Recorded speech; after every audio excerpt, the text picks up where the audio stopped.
자, 어제 청와대가 중대 발표라고 하면서 오후 3시에 긴급 브리핑을 했습니다. 알고 봤더니 박근혜 정부 민정수석실의 자료들이 대거 확인이 됐다라고 합니다. 이 캐비넷에서 나왔는데 그 내용을 보면 삼성 경영권 승계 관련된 내용이 좀 있고요.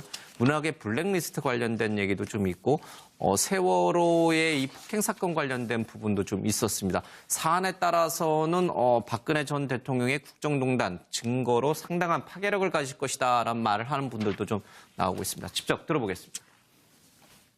민정비서관실 공간을 재배치하던 중 7월 3일 한 캐비닛에서 이전 정부 민정비서관실에서 생산한 문건을 발견했습니다. 300종에 육박합니다. 자필 메모로 된 부분은 대통령 기록물로 볼 수 없다는 판단에서 일부 내용을 공개합니다. 문화예술계 건전화로 문화융성 기반 정비, 고 김영한 민정수석의 자필 메모로 보이는 자료도 있습니다. 지금 제가 보여드리는 것이 그 자필 메모입니다. 이들 자료는 소위 최순실 국정농단 사건과 관련돼 있는 것으로 판단됩니다. 관련 자료들이 이번에 발견됨에 따라 그 사본을 검찰에 제출할 예정입니다. 예, 이 사안도 좀 조목조목 따져봐야 될 내용들이 꽤나 많이 있는데 좀 시간이 별로 그렇게 많지는 않아서 좀 핵심만 좀 짚겠습니다. 먼저 이 문건이 발견된 그 청와대 민정수석실 캐비넷. 박근혜 정부에서 정권이 넘어갈 때 탄핵 사태 이후에 탄핵 선고 이후에 이제 자료 정리를 막 하고 대통령 기록관을 넘길 건 넘기고 폐기할 건 폐기했잖아요. 근데 이 핵심 김영한 전 민정수석의 자필로 보이는 메모까지 등장하는 이 핵심 자료들이 왜 이 캐비닛에 그대로 남아 있었는가? 실수로 놓고 간 건가? 아니면은 마지막 민정수석이었던 조대현 전 민정수석이 법률가적 양심에 의해서 놓고 간 건가? 여러 가지 해석들이 나옵니다. 이거 왜 놓고, 이게 왜 발견된 거죠? 아니, 상식적으로 이거는 놓고 갈 수가 없는 거 아닙니까? 예. 법적으로. 일부러 놓고 간 건 아니다는 얘기네요. 그러니까. 예.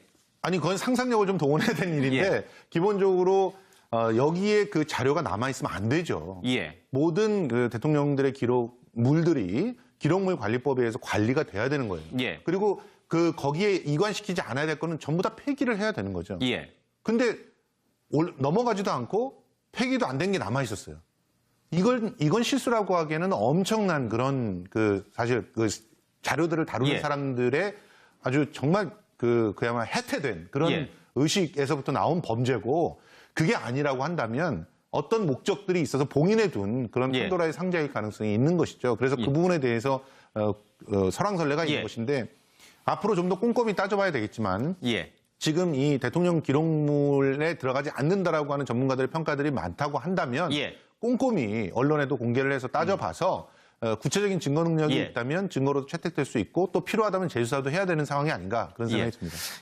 지금 현재 유력한 설은 누가 일부러 두고 간 건 절대 아니고, 이제 안에 이제 좀 자리 배치나 이런 걸 하는 과정에서 또 이제 정권 말기에 민정수석이 여러 번 교체되고 막 그랬었잖아요. 그 과정에서 이제 좀 잘 보기 어려운 나무 캐비넷 안에 들어가서 이제 실수된 거다. 어쨌든 검찰이 압수수색을 피하기 위해서 이제 몰래 갖다 놨던 것이다. 이런 해석이 좀 설득력을 얻고 있는 것 같습니다. 문제는 이것이 얼마만큼의 증거 능력을 갖고 있을 것인가. 이 문건들 300건의 문건들을 조목조목 따져보면은 삼성 경영권 승계부터 해서 블랙리스트 또 세월호 폭행 사건 진짜 민감한 사안에 대해서 민정수석실이 당시 김영한 민정수석 그리고 그 밑에 우병우 민정비서관 또 우병우 민정수석 요 시기에 이제 형성된 자료들이니까 얼마나 증거 능력 내지는 파괴력을 가질 것인가. 아마 사실 이게 처음 발견하고 열흘 이상이 지나서 이제 공개를 하면서 이 와중에 이거 실제로 작성했던 행정관이나 비서관들은 이제 우병우 민정비서관은 민정수석이 됐지만 다른 사람들은 현직 검사로 있는 사람들이 꽤 있어요. 그 중에 한 명만 이제 저희 동기 중에 한 명만 아마 변호사 개업을 하고 나머지는 다 복귀를 했어요, 검찰로. 그러니까 이 사람들한테 확인을 했을 거예요. 누가 작성을 했느냐. 물어봤을 가능성이 크고요. 이렇게 지금 이제 의정부에도 있고 이제 법무부에도 있고 또 딴 데도 있고 여러 명 있어요, 지금 이 사람들이. 그래서 여기에 대해서 사실관계를 확인을 했을 텐데 이 부분에 대해서 누가 작성했는지 그러니까 그러니까 이렇게 법원에서 증거로 쓰려면 법칙이 되게 많아요. 우리도 예. 깨끗한 증거를 써야 되니까 이럴 때 이제 누가 작성했고 어떻게 된 건지 또 발견 경위가 어떤 건지 이런 부분에 대해서는 아마 검찰보다 법원에서 재판을 받는 과정에서 예. 이제 밝혀질 가능성이 큰데 청와대에서도 일정 부분은 지금 확인을 할 수 있는 한 하고 발표는 예. 아마 했을 겁니다. 근데 저는 청와대가 이런 거를 이제 생중계하라고 얘기하고 대변인이 예. 얘기를 하는 거는 재판 진행 중인 사건의 증거이기 때문에 일정 부분 대통령 기록물이긴 하지만 너무 청와대가 사건의 당사자화되는 건 좀 안 좋은 것 같아요. 일종의 가이드라인 제시도 될 수 예, 있는 거니까요. 그러니까 왜냐하면 이 판사들이 이 얘기를 듣고 장관급인 김상조 공정거래위원장 와서 증언하고 있는 날 이게 생중계되고 예. 있으면 이 재판을 하는 우리 동기 판사들은 도대체 무슨 생각을 했을까 그런 생각이 들더라고요. 저는요. 청와대가 재판에 개입하고 있다, 관여하고 있다라는 인상을 줄 수 있다. 이제 그게 오히려 지금 이제 그냥 놔두는 게 더 나을 것 그게 같아요. 이제 야당의 주장인 거죠. 그 이제 발표 시점도 그런 의혹을 키워주는 게 이게 3일 날 발견이 됐는데 왜 어제 공개를 했느냐? 이제 이 시점과 관련해서 말씀하신 대로 야당 쪽에서는 재판에 관여하려는 거 아니냐? 또 우병우 전 민정수석에 대해서 재수사를 하라는 가이드라인을 주는 거 아니냐? 뭐 여러 가지 뭐 야당에서는 어저께 이제 이거와 예. 관련돼 가지고 시점에 대한 문제도 제기했고 그다음에 이것이 뭐 재판에 영향을 주려고 예. 하는 게 아니냐라고 말씀했습니다만은 시점의 문제는 그렇습니다. 발견이 3일 날 됐는데 사실 그 당시에 다들 아시겠지만 대통령을 비롯해서 청와대의 많은 인원들이 지금 다 외유하고 있었던 상황입니다. 예. 전부 G20에 가 있어가지고 이것에 대한 어떤 정무적 판단 내지는 이것을 검토할 수 있는 인원조차도 많지 않은 상황이었고 예. 아무래도 이런 상황 자체를 대통령에게 보고하지 않을 수 없지 않겠습니까? 예. 그래서 대통령이 내가 돌아갔을 때 한번 보고 판단을 하겠다라고 했을 수도 있는 상황입니다. 그래서 이제 어저께 발표를 한 거지 그것이 인위적으로 만약에 그런 상황이 없었는데 왜 이렇게 오래 끌었냐라고 한다면 오해의 여지가 있습니다만은 예. 다 아는 사실처럼 왜 밖에 이제 나가 있었던 상황이었고 또 한 가지는 재판에 관여하려고 이 목적 자체가 어떻게 왜곡되는 게 예. 아니냐라는 지적이 있는데요. 사실 지금 국정농단 재판과 관련돼서는 온 국민이 지금 관심을 갖고 있습니다. 예. 근데 이렇게 결정적일 수도 있는 증거가 있는 거를 알고도 가만히 있었다? 예. 나중에 그것이 밝혀졌을 때 더 큰 문제가 될 수 있습니다. 아니 청와대에 들어가가지고 그런 문건이 발견이 됐는데 그것이 너무나 재판에는 어떤 실체적 진실을 밝혀내는 데 예. 중요한 자료가 될 수 있는데 그것을 아무런 조치를 안 했다? 나중에 밝혀지면 더 정치적 타격이 클 수 있는 예. 상황에서 가만히 있다는 건 오히려 더 이 설득력이 떨어진다고 봅니다. 이거를 검찰 통해서 이제 자료로 제출하는 건 당연히 해야 할 의무인데요. 그걸 당사자처럼 이 생중계를 하는 게 적절한가 이런 문제는 예. 있다는 거죠. 알겠습니다. 이 자료를 공개해야 될지 아니면 대통령 기록관으로 다 넘겨야 되는 비밀 자료인지 뭐 그런 것들을 또 세분화시키는 MB입니다. 그런 데도 예, 저는 GH입니다. 여지가 아파요? 예. 발가락? 예. 이 발가락 때문에 거동이 불편해가지고. 의무과 가서 검진 받았죠. 예, 엑스레이도 찍고. 뭐래, 근데. 예, 거동이 불편할 정도는 아니래요. 난 불편한데. 처방도 받았어요? 예. 뭐 받았어? 연고. 연고. 예, 다른 건 필요 없고, 그냥 연고만 바르면 된다 그러는데. 호 해드릴까, 호? 아이고, 됐어요. 아이, 다 낫다. 아니요, 아픕니다. 또 어디가? 허리도 아프고. 아유, 저런. 재판 못 나가는데, 나. 그 허리도 엑스레이 찍었죠. 이렇게 뭐래요?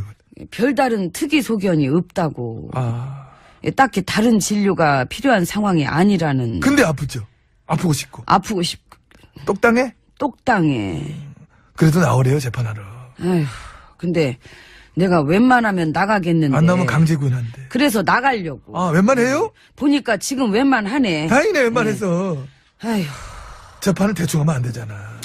응? 아이고. 하기 싫은 걸 마음대로 안 해도 됐던 시절은 간 거야, 이제는. 한 번 간 시절은 안 오지요. 안 오지. 괴롭다. 뭐가 제일로 괴로워요?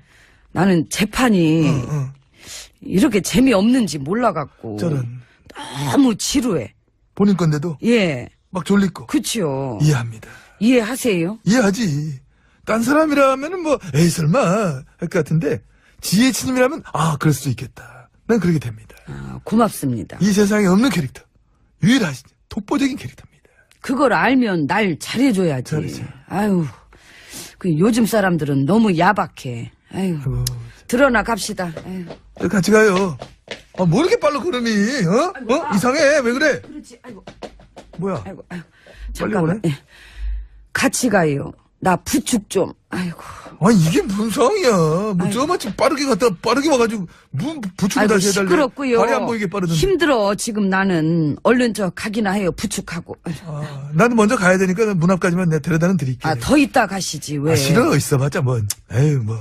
자꾸 뭐 그 옛날 얘기 나올까 봐요. 그 국정원 정치 개입. 그거 다 끝난 일인데, 이제? 그 집어는 내는 의도가 뭐야? 끝나긴 뭘 끝나기는. 어이구. 안 끝났어? 시작도 안 했지요. 9년을 기다린 건데 이제 시작이에요. 그 기다린 거야? 예. 지금까지? 예. 그럼 갈게. 아이고 아니 부축하다 말고 저렇게 그냥 아이고 참 야박하긴. 아유 그냥 혼자 가야겠다.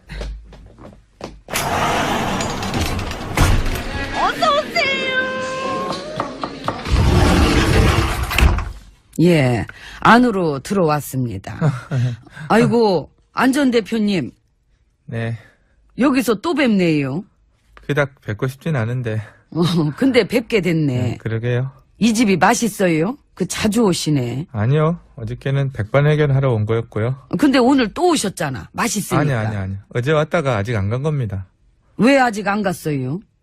간 보느라고. 간 보느라고. 맛이 있나 안 맛있나 간을 봐야지 알 수 있기 때문에 간 보는데 오래 걸리시는구나. 그만큼 신중한 것입니다. 그래서 결정은 하셨어요? 글쎄요, 지혜진님을 비롯해서 유명하신 분들이 이 백반집 단골이신 것 같은데. MB님도요. 아우, 제가 뭐 그분 아바타입니까? 답변하십시오. 아바타입니까? 아니 누가 뭘 했나? 단골이라는 거지 무슨. 그리고 일단 지혜진님은 아바타라니. 현실적으로 지금 여기 백반집에 나오실 수 없는 상황 아닙니까? 여긴 와요. 딴 데는 못 가도. 아, 여기만 점심시간에 이 꽁트 면회 같은 분위기로다가 이렇게 옵니다. 그리고 이 집의 특색이 뭐냐면은 지난 시간을 돌이켜보면서 MB님이나 나나 어떤 뭐랄까 그 뭔가 좀 그 지난 일들에 대해서 책임질 일들을 한 번씩 생각해 볼 수도 있고. 그럼 나랑 안 맞다. 계획은 있으세요? 어떤 계획이요? 뭘 어떻게 책임질 건지. 그만 좀 괴롭히십시오. 모든 걸 짊어지고 어디로 갈 건지. 정말 실망입니다. 그리고 모든 걸 내려놓겠다 그랬는데 그 솔직히 내려놓을 게 없잖아요. 아닙니다. 그렇지 않습니다. 내려놓을 것입니다. 뭐를? 숟가락 내려놨습니다. 이 집은 저랑 안 맞는 것 같습니다. 이 집 오늘 겉절이 좋은데. 새김치입니까? 새김치입니다. 새김치를 먹을 수 있는 사람이 누굽니까?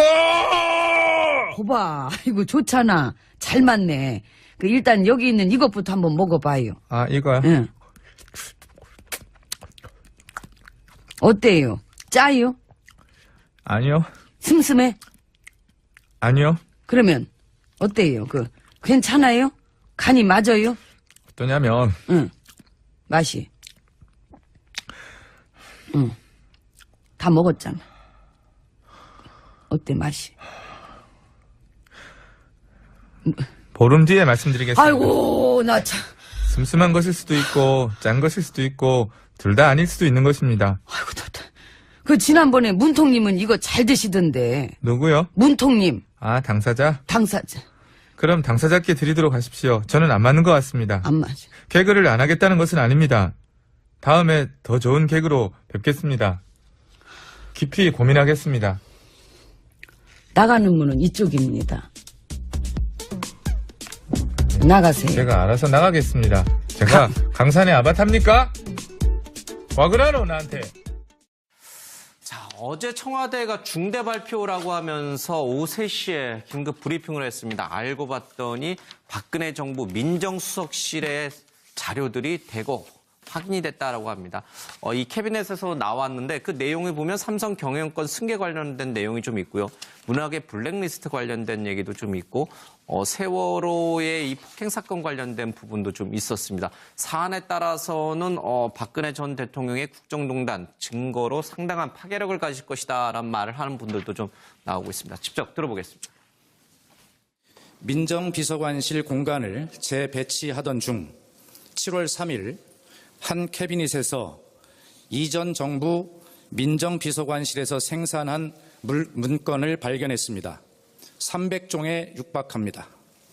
자필 메모로 된 부분은 대통령 기록물로 볼 수 없다는 판단에서 일부 내용을 공개합니다. 문화예술계 건전화로 문화융성 기반 정비, 고 김영한 민정수석의 자필 메모로 보이는 자료도 있습니다. 예. 모든 그 대통령들의 기록물들이 기록물 관리법에 의해서 관리가 돼야 되는 거예요. 예. 그리고 거기에 이관시키지 않아야 될 거는 전부 다 폐기를 해야 되는 거죠. 예. 근데 넘어가지도 않고 폐기도 안 된 게 남아 있었어요.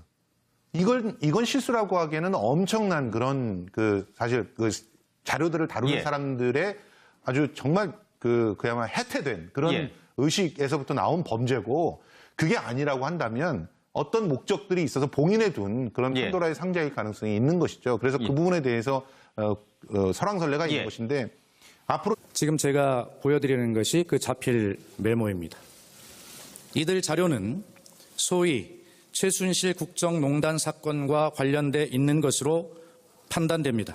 관련 자료들이 이번에 발견됨에 따라 그 사본을 검찰에 제출할 예정입니다. 예, 이 사안도 좀 조목조목 따져봐야 될 내용들이 꽤나 많이 있는데 좀 뭐 시간이 별로 그렇게 많지는 않아서 좀 핵심만 좀 짚겠습니다. 먼저 이 문건이 발견된 그 청와대 민정수석실 캐비넷. 박근혜 정부에서 정권이 넘어갈 때 탄핵 사태 이후에, 탄핵 선고 이후에 이제 자료 정리를 막 하고 대통령 기록관을 넘길 건 넘기고 폐기할 건 폐기했잖아요. 근데 이 핵심, 김영한 전 민정수석의 자필로 보이는 메모까지 등장하는 이 핵심 자료들이 왜 이 캐비닛에 그대로 남아 있었는가? 실수로 놓고 간 건가? 아니면은 마지막 민정수석이었던 조대현 전 민정수석이 법률가적 양심에 의해서 놓고 간 건가? 여러 가지 해석들이 나옵니다. 이게 왜 발견된 거죠? 아니, 상식적으로 이거는 놓고 갈 수가 없는 거 아닙니까? 예. 법적으로 그러니까 일부러 놓고 간 건 아니다는 얘기네요. 그러니까 예. 아니, 그건 상상력을 좀 동원해야 되는 일인데, 예. 기본적으로 여기에 그 자료가 남아 있으면 안 되죠.